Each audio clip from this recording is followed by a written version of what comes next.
The interests of capital and wage labor are diametrically opposed.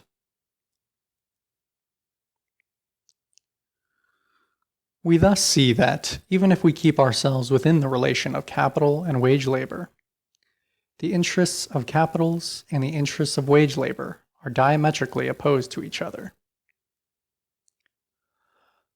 A rapid growth of capital is synonymous with a rapid growth of profits. Profits can grow rapidly only when the price of labor, the relative wages, decrease just as rapidly. Relative wages may fall, although real wages rise simultaneously with nominal wages, with the money value of labor, provided only that the real wage does not rise in the same proportion as the profit. If, for instance, in good business years wages rise 5%, while profits rise 30%, the proportional, the relative wage has not increased, but decreased.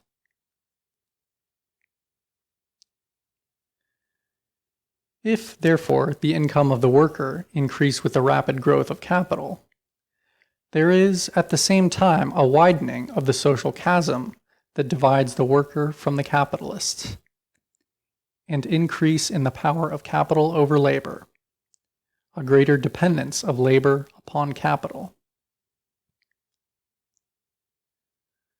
To say that, quote, the worker has an interest in the rapid growth of capital, end quote, means only this, that the more speedily the worker augments the wealth of the capitalist, the larger will be the crumbs which fall to him, the greater will be the number of workers that can be called into existence, the more can the mass of slaves dependent on capital be increased.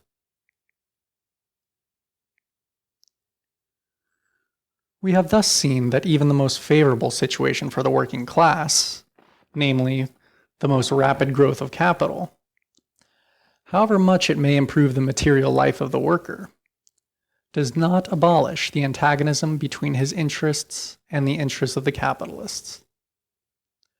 Profit and wages remain as before, in inverse proportion. If capital grows rapidly, wages may rise, but the profit of capital rises disproportionately faster.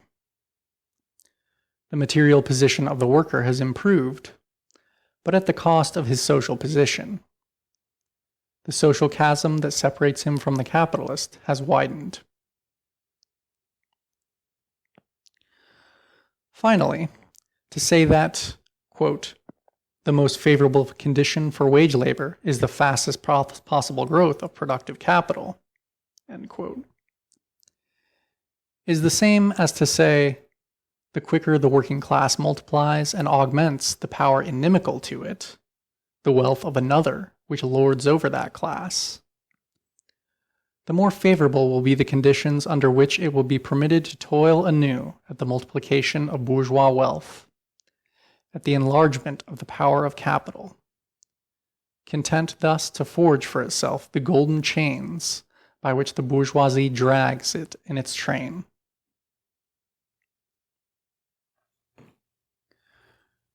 Growth of productive capital and rise of wages.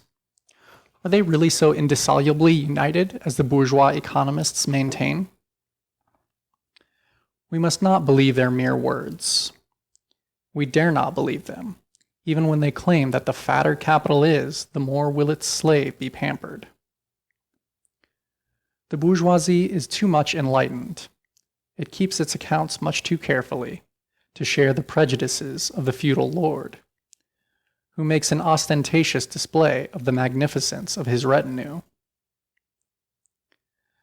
The conditions of existence of the bourgeoisie compel it to attend carefully to its bookkeeping.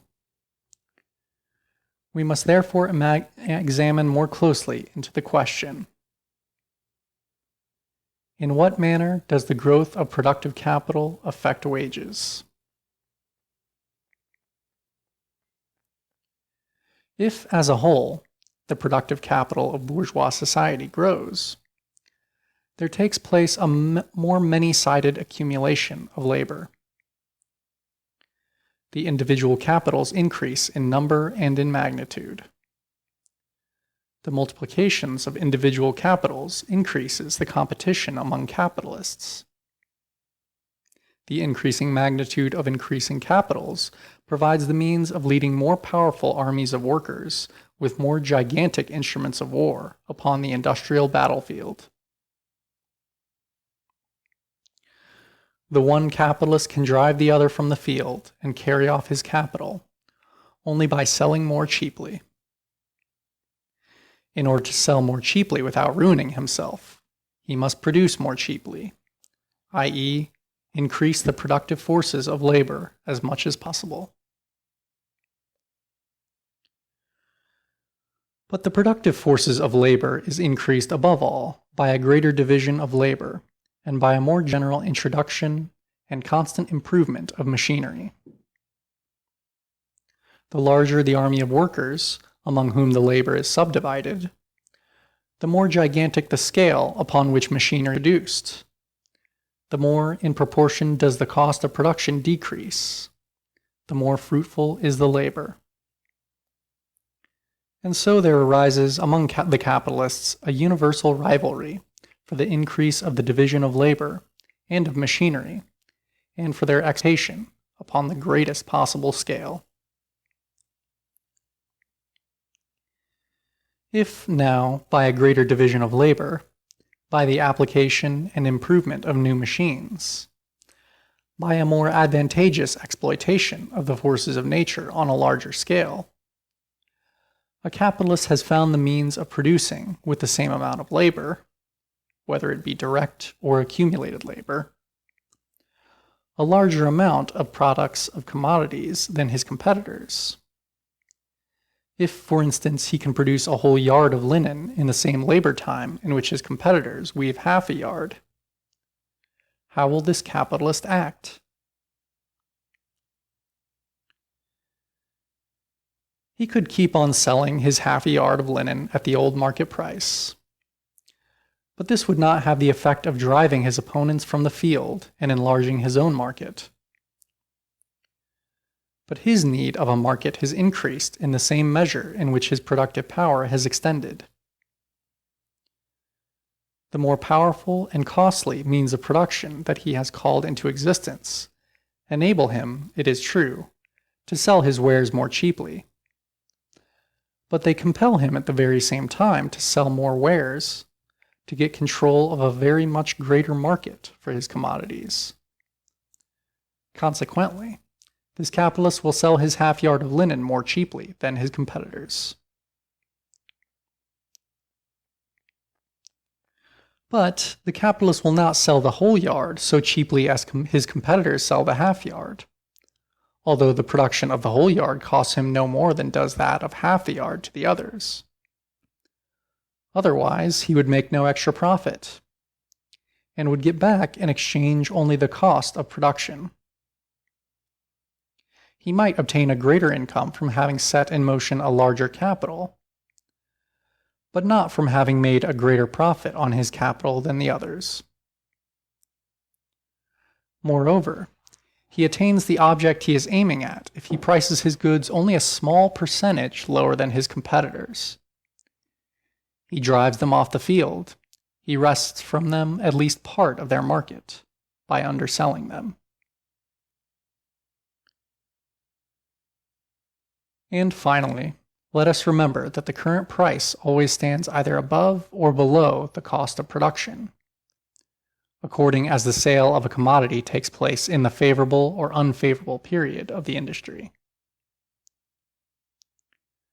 According as the market price of the yard of linen stands above or below its former cost of production, will the percentage vary at which the capitalist who has made use of the new and more faithful means of production sell above his real cost of production.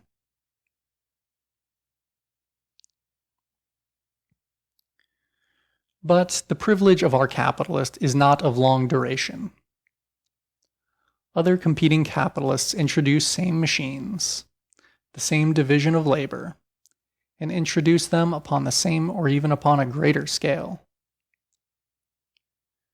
And finally, this introduction becomes so universal that the price of the linen is lowered not only below its old, but even below its new cost of production. The capitalists therefore find themselves in their mutual relations, in the same situation in which they were before the introduction of the new means of production. And if they are by these means enabled to offer double the product at the old price, they are now forced to furnish double the product for less than the old price. Having arrived at the new point, the new cost of production, the battle for supremacy in the market has to be fought out anew. Given more division of labor and more machinery, and there results a greater scale upon which division of labor and machinery are exploited. And competition again brings reaction against this result. End of section.